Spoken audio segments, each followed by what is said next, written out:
Hello, everyone, and welcome to another episode of Desi Fire podcast. I'm your host, Ravi Handa, and on this show, we primarily talk about financial independence and early retirement. And a huge part of tackling that problem is insurance. And to help us with that, today we have Weber with us. Welcome, Weber. Welcome to the show. My first question to you is I was just going through your LinkedIn page and I could see four business schools on it. There was Nirma that was mentioned there. There was IIM Ahmedabad that was mentioned there. And there were a couple of foreign colleges, which, to be really honest, I haven't heard of.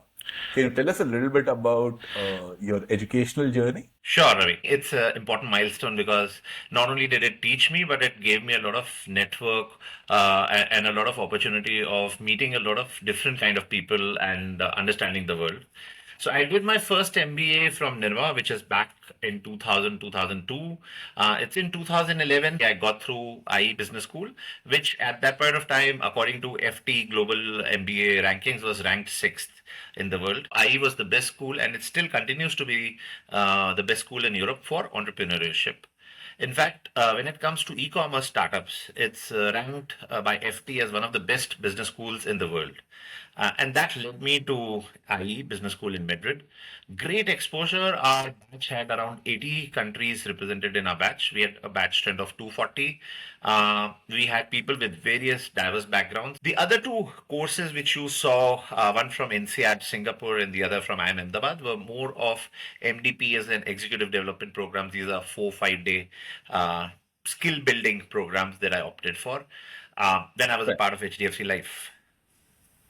This is not your first entrepreneurial venture. You started Findable. Hope I'm pronouncing that Findable. right. Findable. Findable. Yeah, it was more about being more searchable online, so findable. There was another finance-related company that you started, which was Mahila Money, if I'm correct. And then this is Absolutely your right. Yeah. third time that you are trying with Insurance Padosi. So can you tell us a little bit about the first two experiences of yours? So when I came out of the B school at IE Business School, I learned or I did most of my papers on social media and digital media marketing. This was back in 2011 and 12. We were slightly early for India then, but a friend of mine and I, two of us got together and started social media consulting firm. We would help companies create their Facebook pages, Twitter pages, all social media handles. We would write for them. We would make them understand how do you do customer acquisition. We were predominantly playing with the MSME category of customers who could not afford an O&M or a larger Lintas kind of a brand. What about Mahila Money? Mahila Money, I was a co-founder there. It was a great initiative. It still is a great initiative. It was an initiative started by Sairi Chahal. We were basically building a neobank for women. It was a women-only neobank, and a lot of great eye-openers happened for me when I was there. Most importantly, what we realized as a person with the BFSI domain for around 20 years, we never realized that the women participation is extremely low, because for us it's about hitting the numbers month on month, quarter on quarter. I saw Deutsche on your profile. I saw HDFC Life on your profile. I think a few other places as well. You have worked extensively in the BFSI sector, mostly related to insurance. So, in this 2 decade journey, uh, what differences do you see today versus then? I do see certain differences are stark, certain have still not changed. Things which have changed is the uh, adoption of technology. Back then, everything used to be with wet signature, basically a pen to sign everything would be required. Today, digital signature are accepted. In fact, OTPs and things like that are accepted. Large credit again goes to regulator to accept those changes. Uh, a lot of other changes on the product side have happened. Till then, it was extremely high loaded on commissions. So most of the ULIPs and traditional plans would actually impact the customer if they would surrender on a sooner basis. But now those charges have comparatively come down. I would not say that they have disappeared, but they have Hmm. comparatively come down. You have worked for 20 years in the insurance sector. What prompted you to start another company in the same sector? So when I exited Mahila Money, which was March 31st, 2023, I was comparatively free. And I wanted to take a small pause and do something which is good for the society, good for my friend circles. And at the same time, in February and March of 23, in certain school and college WhatsApp groups, I got different messages from friends of mine who were cribbing, crying, and abusing insurance companies about how they were missold insurance or their family members were missold insurance. So I said, okay, April is a good time. I am also free and they may have some time. I started having sessions over a cup of coffee. I would post it on my social media groups that I'm having a cup of coffee at this and this coffee shop at this time. The table is booked. Do you want to have a free cup of coffee? Just join me. Come with your insurance query. I'll be more than happy. First session itself, I got a friend of mine with his two policies asking what could be done now. Subsequently, next 5 or 6 sessions, they're barring one session where I did not get any friend.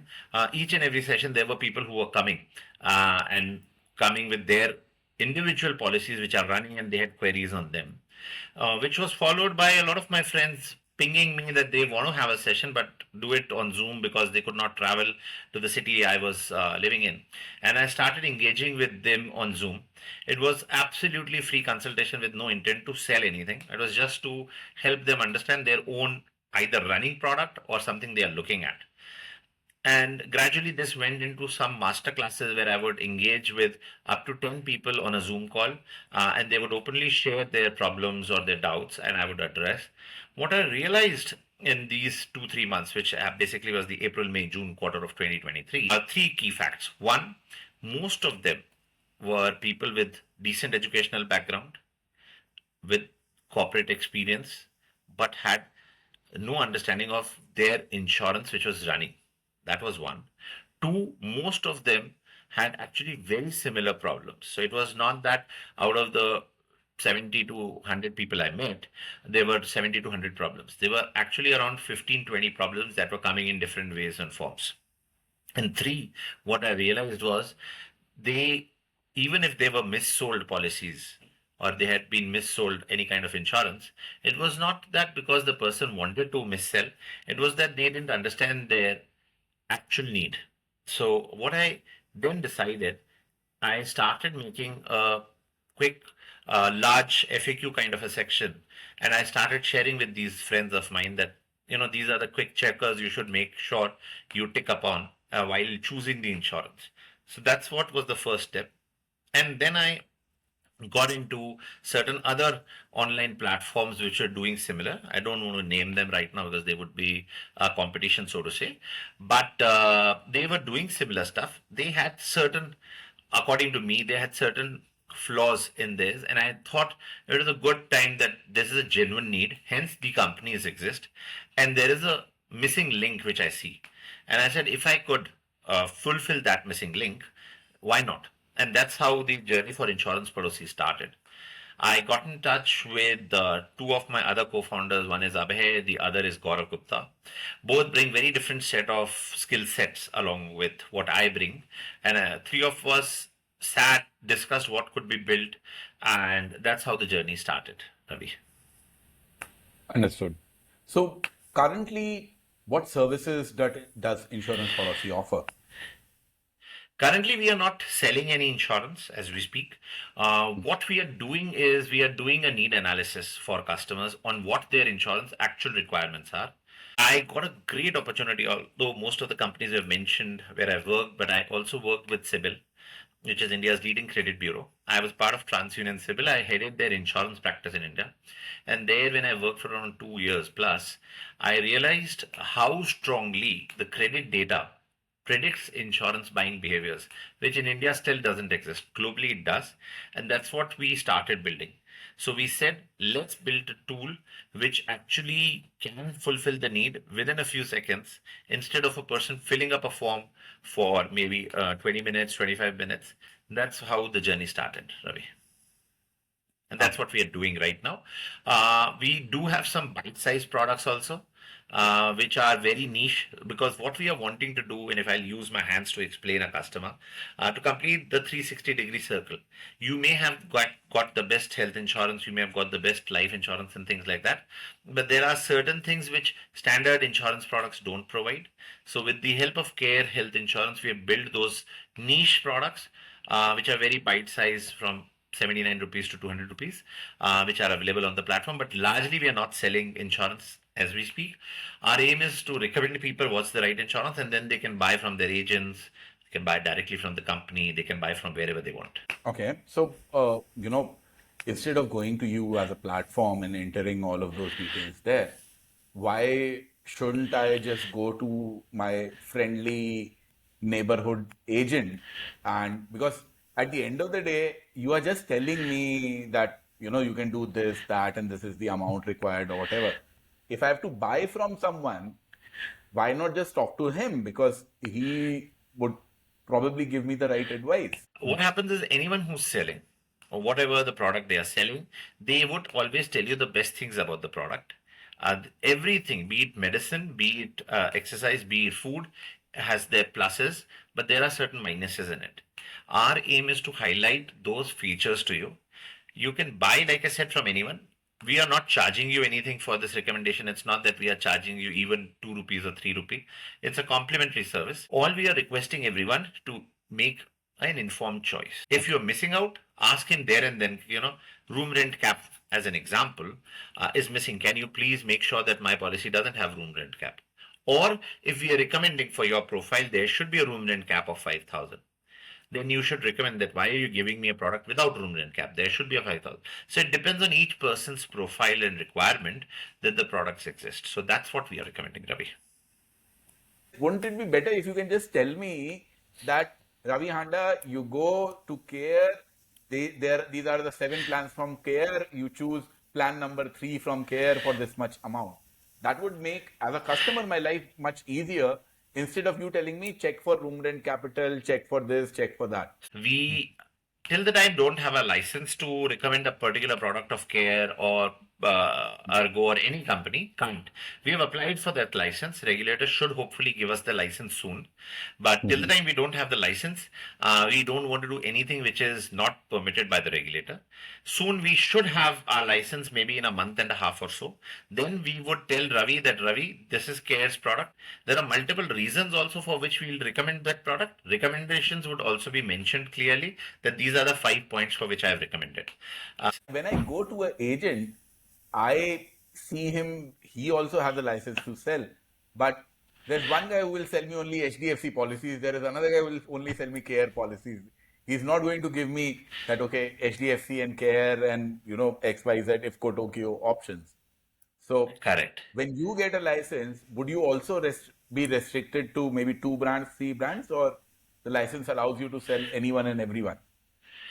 Beautiful question, because this a lot of people don't know, and this is the biggest difference, I would say, between mutual fund distribution and insurance distribution. As an AMFI certified representative or seller of mutual funds, I can actually sell any fund. But as an IRDA certified agent, and I'm talking of individual agents who are there in the market, and they are doing great job, but the regulator doesn't permit them to be an agent of, let's say, Care and HD, and Aditya Birla Health and Niva Bupa Health and things like that. In each category, that's Life 1, Health 1, and General Insurance Company 1, they can be an agent. What we are applying for, Ravi, as a certificate or the license is known as composite insurance broking. We will be permitted 9 life insurance companies, 9 health insurance companies, and 9 general insurance companies. If I have 9, I am actually covering around 95% of the market. So that's how we would start.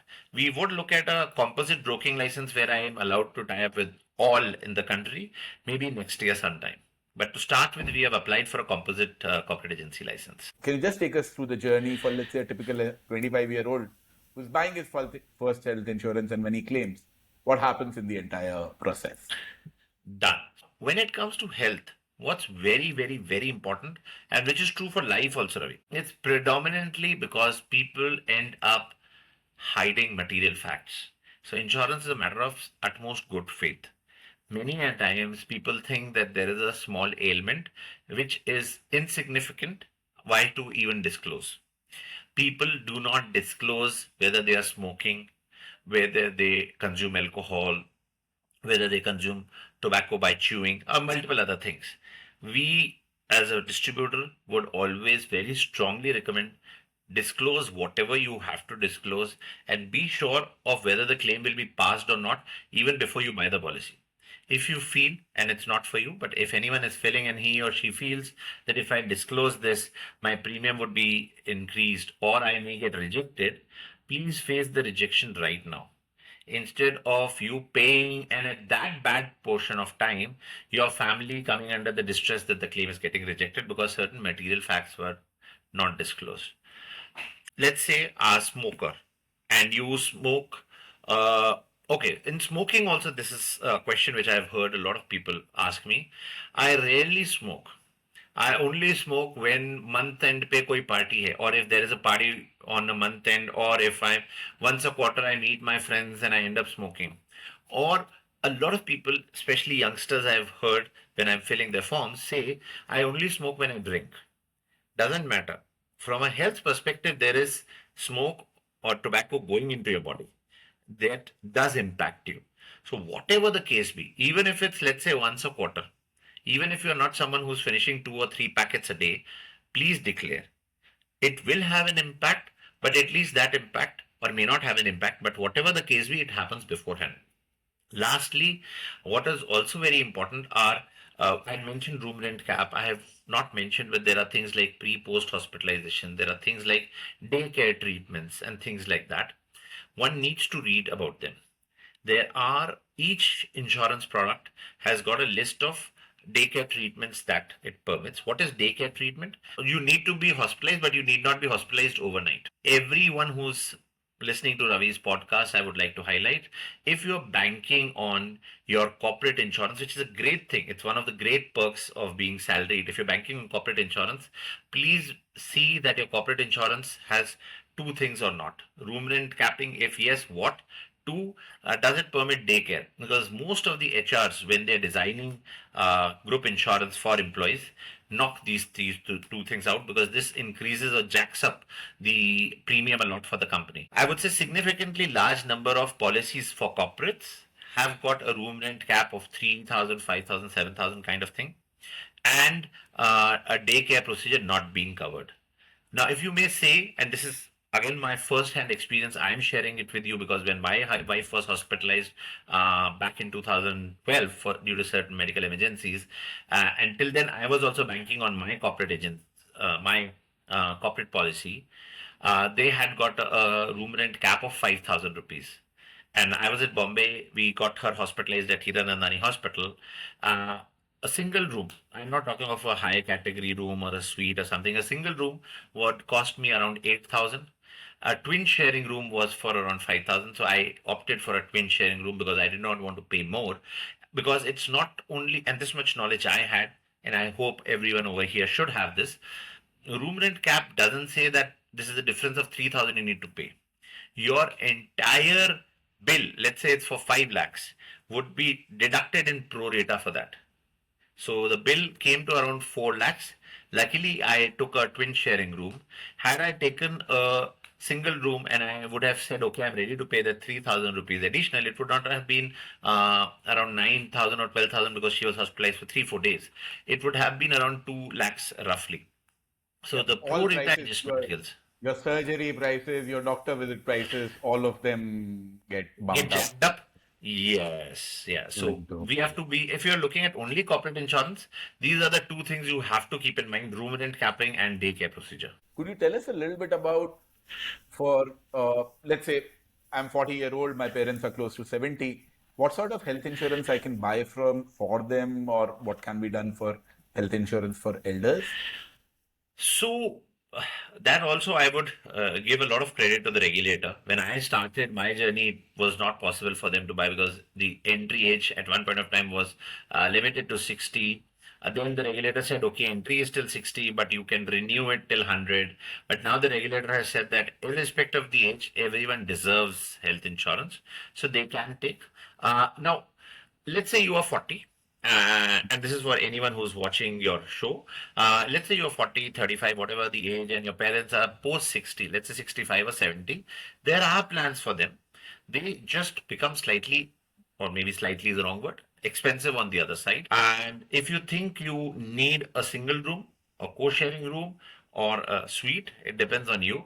But take a sizable cover. And when I say sizable cover, I would recommend, especially for elders, take a cover of at least 10 or maybe 25 lakhs. If more, 50, even better, but at least 10 lakhs. After 5 lakhs, when you go up, your premium doesn't go significantly up, because most of the claims, and this is irrespective of the age, even for Ravi, you and me, Hmm. if I take 5 versus 50, it will not be 10 times the premium.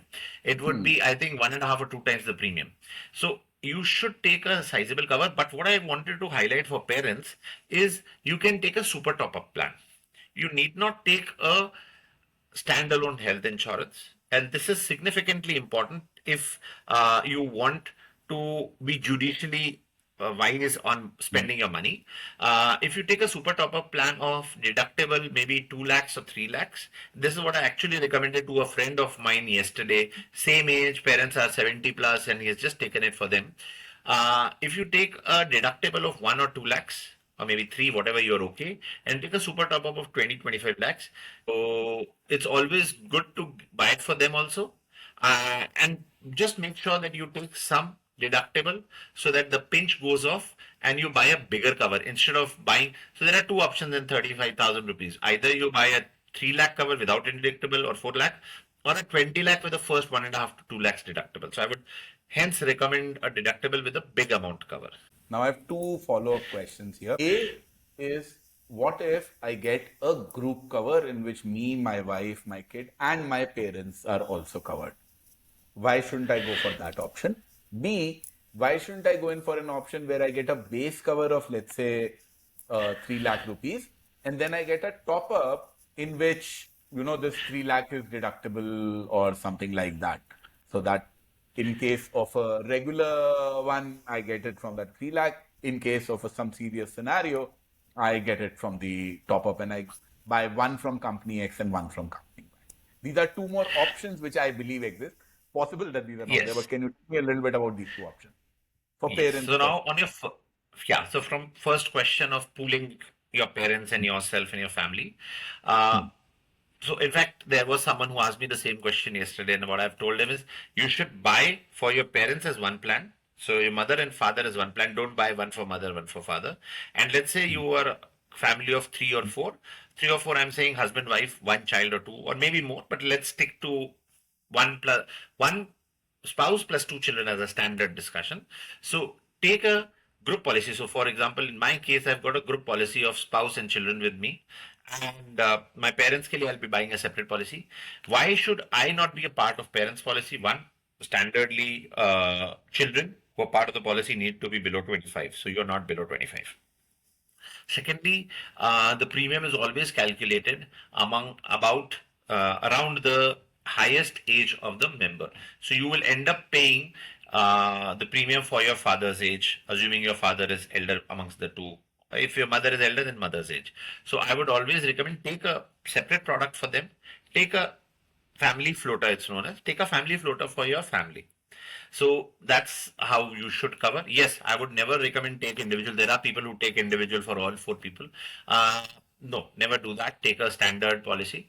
It also helps you in multiple claim management, because if God forbid, hopefully not, but God forbid, if someone meets with an accident together, and hospitalized together, one policy, one clear. It is very simple.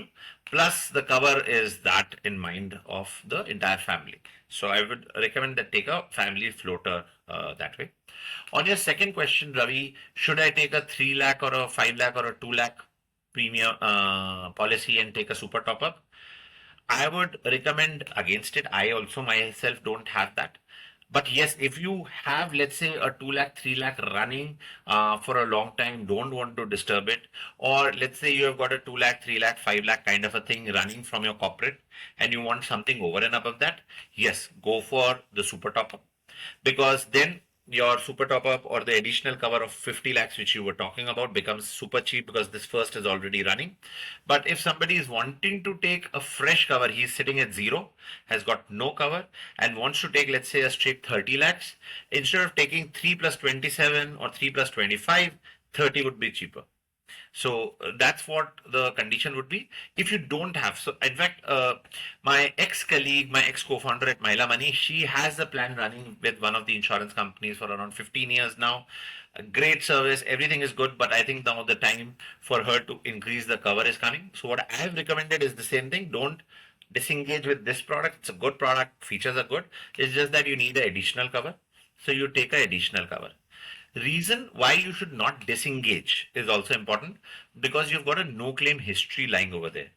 Let's say one person takes a cover at 40 as a age, like you mentioned.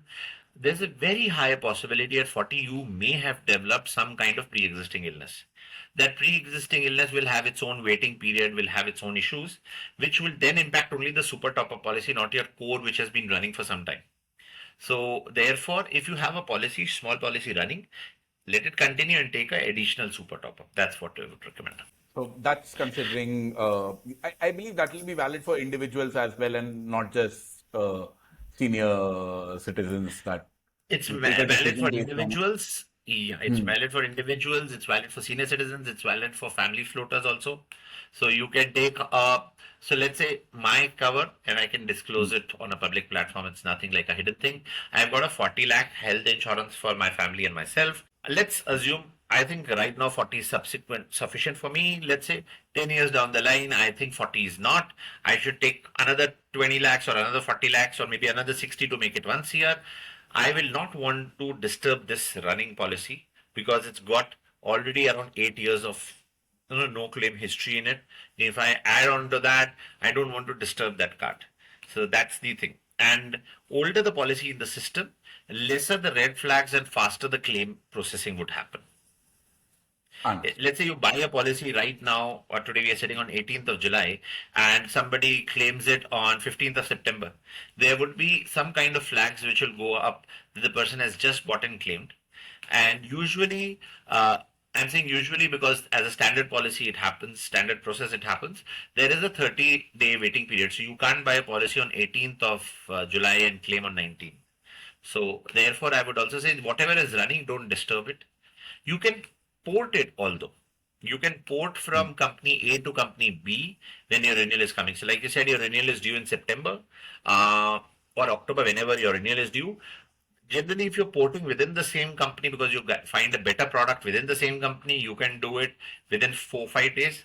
But let's say you're moving from company A to company B, then usually we recommend that take a 30-day window to port the policy because usually the data takes some time to flow from company A to B.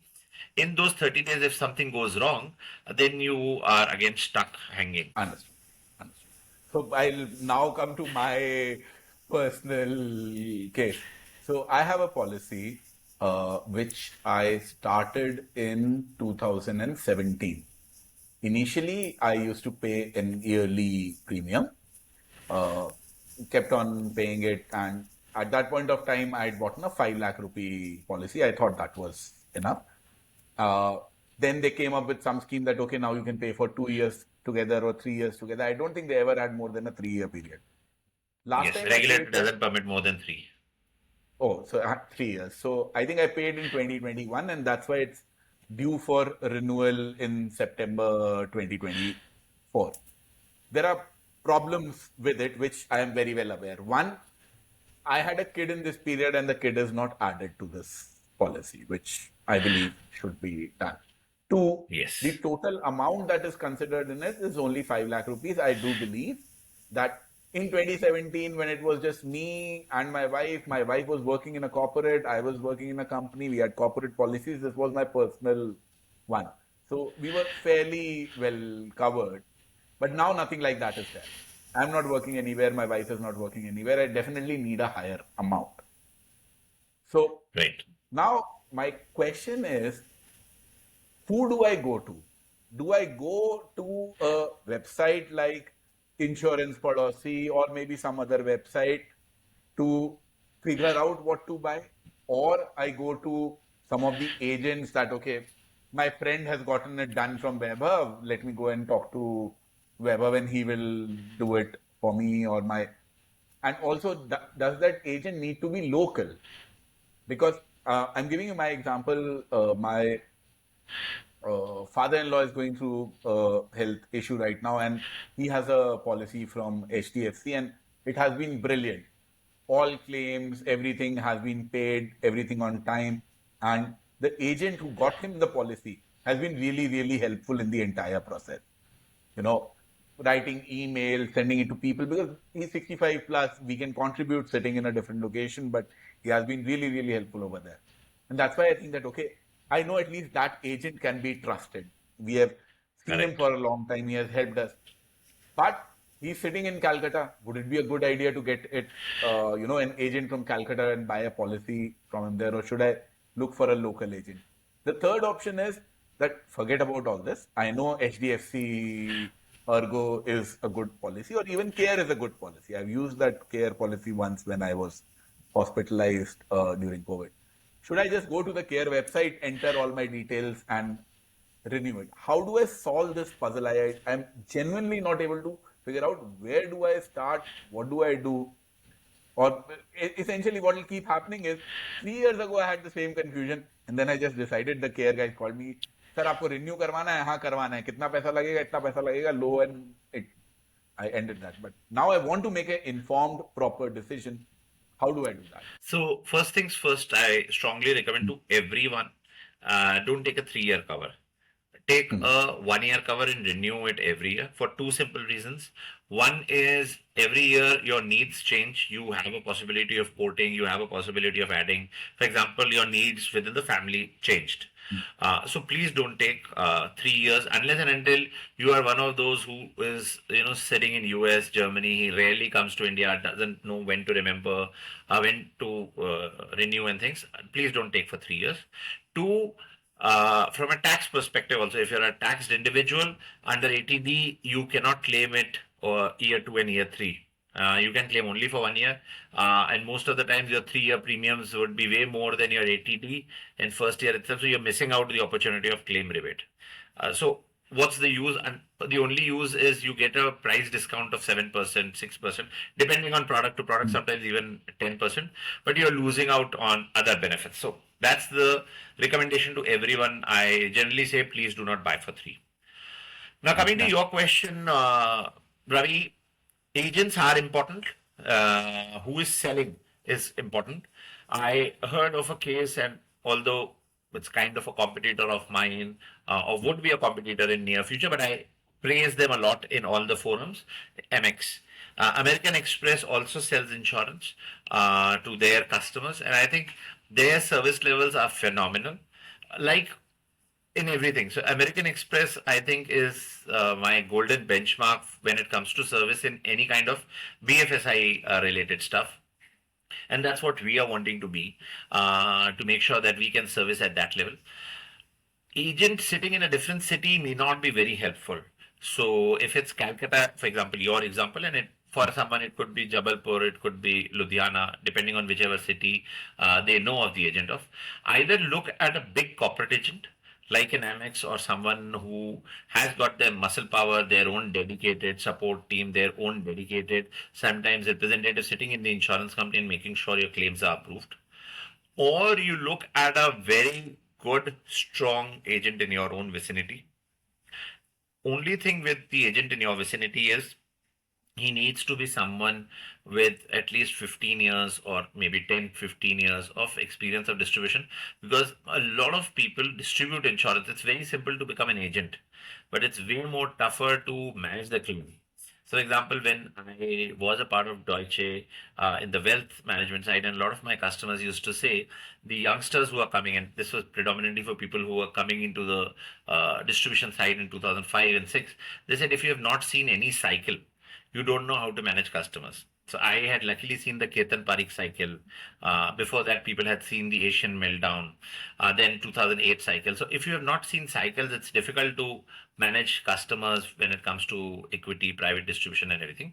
Similarly, agents who have not managed claim in the right way, it's difficult for them to manage the claim process for you. So if you have got agents who have got experience of claim, fair enough. Uh, I would strongly recommend not to go to platforms who do not have any kind of strong claim support mechanism. Claim support mechanism is important, and strong relationships with the insurance companies. My insurance had a requirement that need to be triggered this year. So when the renewal comes this year, this would be the first time when I would have claimed. My wife was hospitalized again this year for a minor issue, and the previous time she was hospitalized, it was a group insurance, but this is my personal insurance which I used to claim, and within a jiffy, my claim was settled, and I can mention here it was Royal Sundaram. I did not take it from any distributor. I took it directly when I had taken it, and I renew it directly. So, in actuality, it is the company that matters. A great agent is always good, but a great agent also cannot do wonders if the company is not wanting to bend. So, if the company is good, if the company's processes are good, irrespective of the agent, it will work. Agent does help you in moments when, let's say, you do not have any support mechanism to run around in the hospital and things like that, or one is getting hospitalized in a hospital which is not cashless and needs to get the claim or the money later from the company, because then a lot of additional paperwork is required, which the agent does help in. But if you're looking at cashless hospitalization today, the TPAs have evolved a lot. The desk in the hospitals are there. What you should do also is look at your vicinity wherever you are. So right now, if you are in Jaipur, then Jaipur. If you plan to, let's say, stay in Calcutta or Bombay or Bangalore, look at your vicinity. Look at the hospitals in your area. The hospitals that have provided cashless. So let's say, and I don't know about Care in Jaipur, but let's say Care in Jaipur versus Argo in Jaipur, you realize Care has got a way better cashless hospital network. And you also realize that the top three or top five hospitals where you may end up going are a part of Care's cashless hospital and not a part of Argo, then irrespective of the agent, choose Care. So what's more important when you're looking at health is the cashless spread that you have in the area where you will look at treatment, and what is the claim acceptance ratio. Luckily, Care and Argo, I think both of them have got a good claim acceptance ratio, but cashless hospitals is important.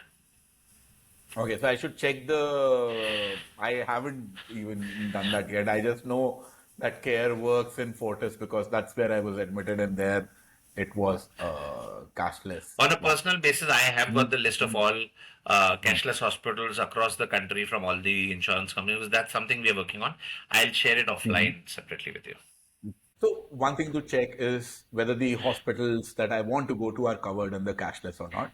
Second thing to check is the room rent cap issue that you talked about.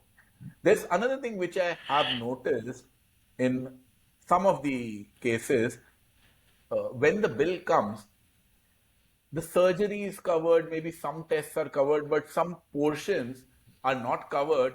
And even those costs can be sometimes 20-25%, or they're substantial in nature. I believe the Correct. term that we use for that is consumables, or Absolutely. uh, It is so consumables, yeah. how do I ensure that I don't need to worry about all that? Is that also at the time of buying the policy I need to be careful, or is that something that I need to consider when I'm getting admitted? How does that part work? Now, consumables usually, I would not say always, Mm. but usually are around 5 to 8% of your bill. It can maybe in Okay. some case go to 25%, but usually is around 5 to 8% of the bill. Consumables, there are plans in the market for, if I'm talking of Care right now because you were mentioning Care, and for other companies also that have consumables covered. So that is another interesting factor for a profile like yours, where I would recommend that the policy that you take has got consumables in it, so that even if, let's say, the bill is 10 lakhs, you are not spending around 80,000 or 90,000 out of your own pocket for consumables, or maybe even 40, 50,000 for that matter. You would prefer that when you step in and step out, it's a cashless experience that happens. So consumables cover is there. It's a add-on rider kind of a thing built into the product. what some people do, and I'm not saying that's 100% correct way of looking at it. What some people do is instead of taking consumables, they take something known as hospital cash rider. What hospital cash rider does is you choose a fixed amount. It could be 500, 1,000, 2,000, 5,000, whatever, per day hospitalization. And it functions in such a way that if a person is hospitalized, let's say for 8 days, and per day hospital cash is 5,000, you get 40,000. It's a straight benefit plan, not an indemnity. So you don't have to claim it. Mm. All you have to say that number of days I was done, because it assumes that this would be my consumables that will be covered through it. So I don't want to take an additional consumable cover. I just want to take this, because this will also make sure that many a times if one is hospitalized and let's say people are coming and visiting ours and ordering tea and coffee from the pantry, or someone who's staying with you, he or she orders some food or not tea, coffee, that is additional bill that comes, which naturally will not be covered under insurance, that gets covered through this hospital cash as a benefit. So that is another way of looking at it. So people sometimes don't take consumables as an option, but end up taking hospital cash as a add-on rider. So, is it just consumables that I need to be worried about, or it could also be that no, this test is covered and this test is not covered? I need to worry about all that as well? Okay. Uh, What happens in tests? If you are hospitalized, then your tests are covered with respect to whatever the ailment is. But hmm, then there are certain tests or certain operations which are in a list of exclusion. So when you pick up your insurance policy, it'll have a list of exclusions. You'll have to go through hmm, those exclusions and see what is covered or not covered.